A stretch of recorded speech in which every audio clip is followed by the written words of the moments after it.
Here's the shower base in my Hymer Aktiv Class B van. It had a crack in the pan and I've already repaired it. But before I put it back together, I wanted to show the process for taking it apart. So I did remove the toilet. Not sure it's absolutely necessary to take it apart as I did, but I did remove it. Then I came down and I took out the drain, which can be accessed from underneath. At first I unscrewed the drain pipe from the drain itself, and then I unscrewed the drain from the pan. So by unscrewing the base on the drain, you can lift it up and take it out, and it won't interfere when you try to tilt and lift the pan out.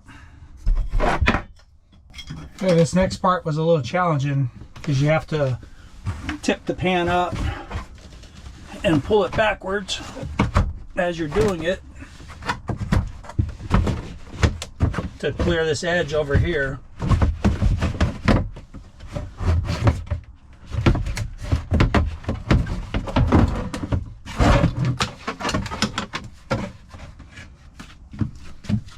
Here's what it looks like without the shower pan in place. You can see it's pretty well supported, except for a couple of the edges. One along this right hand wall, and then definitely the pan comes out to here, so there's no support on this front edge, and that's why it's cracking, because it flexes. So I do need to design and add in some support down there. The front left of the shower base is where I had a pretty good sized crack. So to repair it, I went ahead and ground out the crack to get the fresh material, and I put in fiberglass cloth and resin. Now, I'm not too worried about how the front looks because it's going to be covered up by the door. It is sanded smooth, but the majority of the repair work was done on the back. And that was, several layers of fiberglass cloth where that crack is. And then went ahead and ran, again, several layers of cloth across the full length of the base up front, with the idea trying to prevent future cracks. Put it in, it's got to go in with the front edge first, and then it's going to be tipped into the back. So I'll go back in pretty easily. So this gives me an idea where to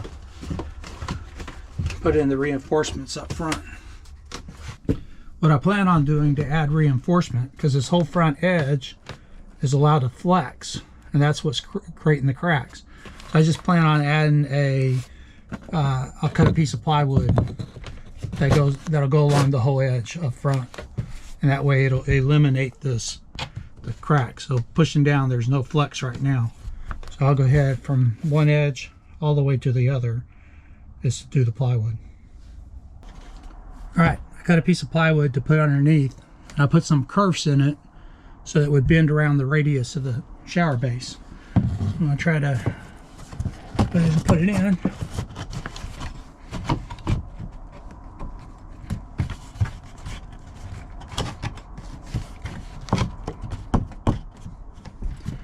All right, it's stable.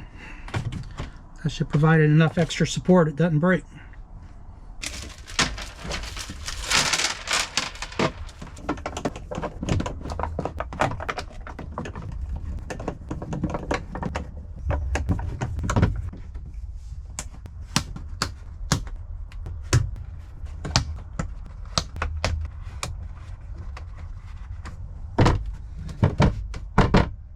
All right, it's time to test whether my repair is going to leak or not.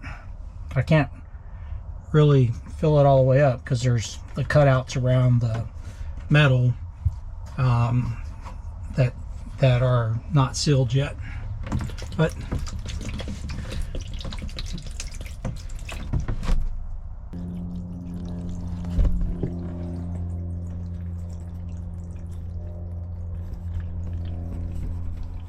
looks like I'm good. Ouch.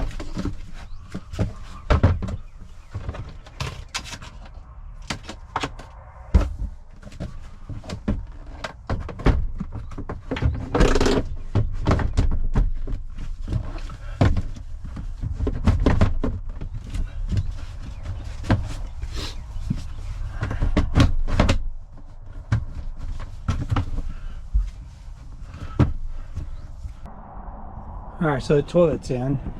Let's go outside and access the cassette compartment to put in the other screws. All right, so here's where the 3 screws went in. 1, 2, and 3. Then you hook up water,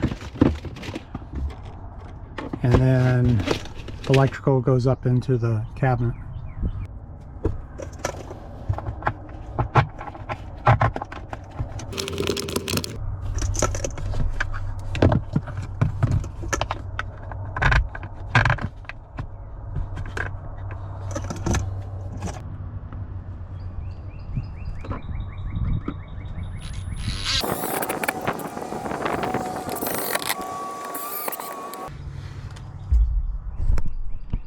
All right, I definitely didn't need to take the toilet apart to take it out. So there's 4 screws on the bottom and 3 screws in the back, and the whole cassette, the whole cassette toilet just lifts out.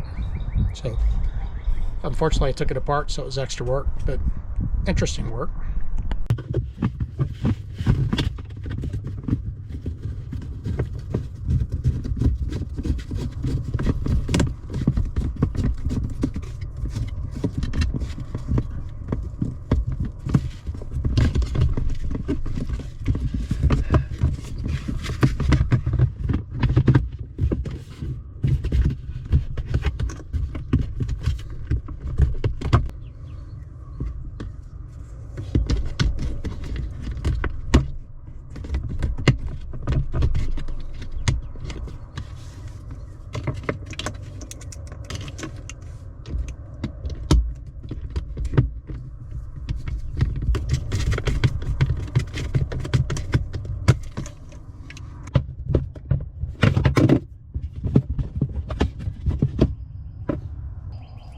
Took a picture so I would know which wire was where, so it looks like the blue wire is on top.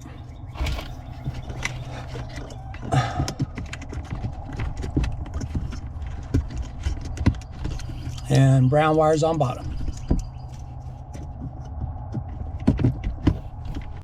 There are the other set of wires. I did the same thing. I took a picture because there's 4 spots to go into and there's 2 wires. So toward the bump, so I'll call that top. So top left was blue, bottom left was black.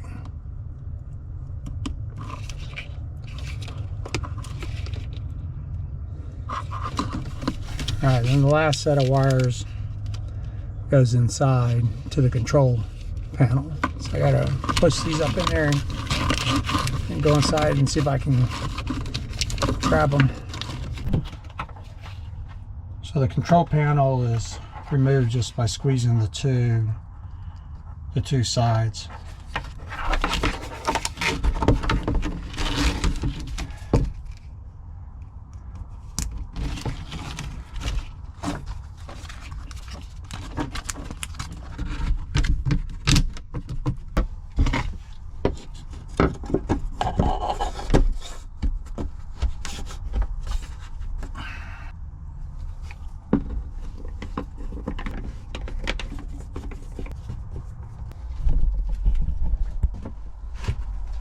Alright, toilet's installed. Looks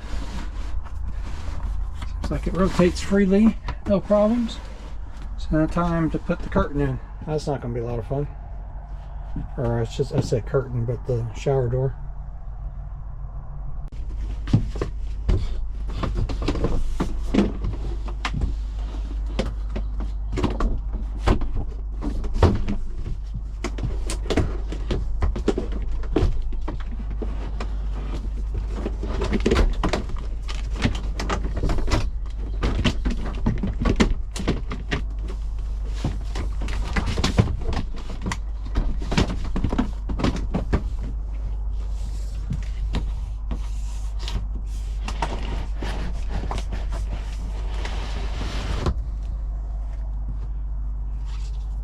I'm not gonna see how I'm gonna get that track on top.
Got one clip to get in.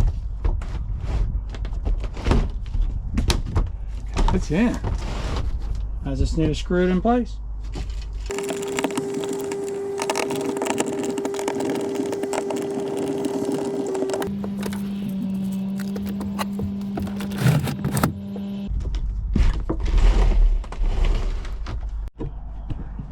Alright, shower and toilet are back in. So project done.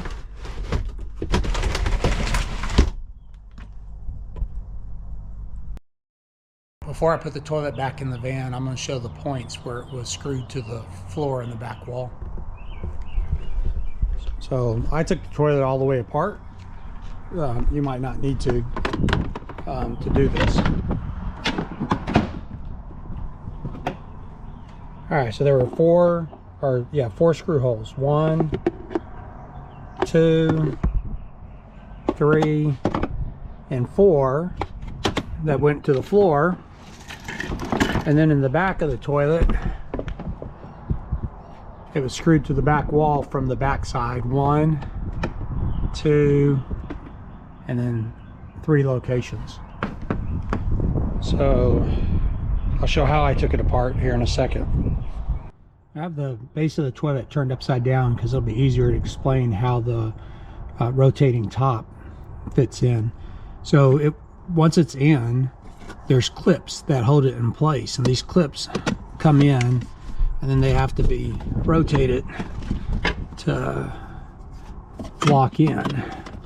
So there's 1 and there's 2, and you can see when I've done that, basically it grabs around the center of the toilet. Also, there's these clips that would go in next that are screwed in from obviously the underside. There's 3 of those. So these were a little difficult to get out just because of reaching under the toilet to get them. So 2 big clips that hold it and lets it rotate, and then 3 other clips, 1, 2, 3, that keep the toilet from picking up and going out. And once you've done that, you got to hook up the water, do a couple other things. I'm gonna go ahead and assemble it out here because I think it'll be easier. I think I can get the whole toilet in one shot.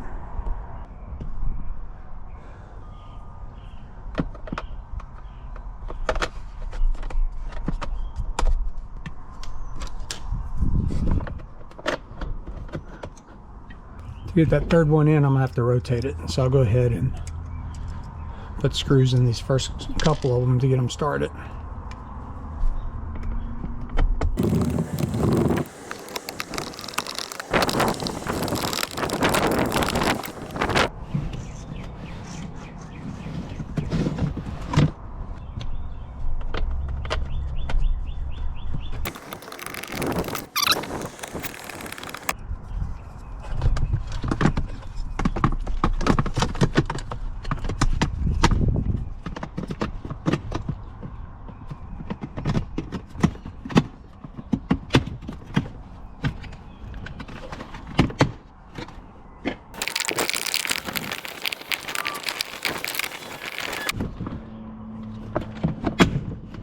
There we go.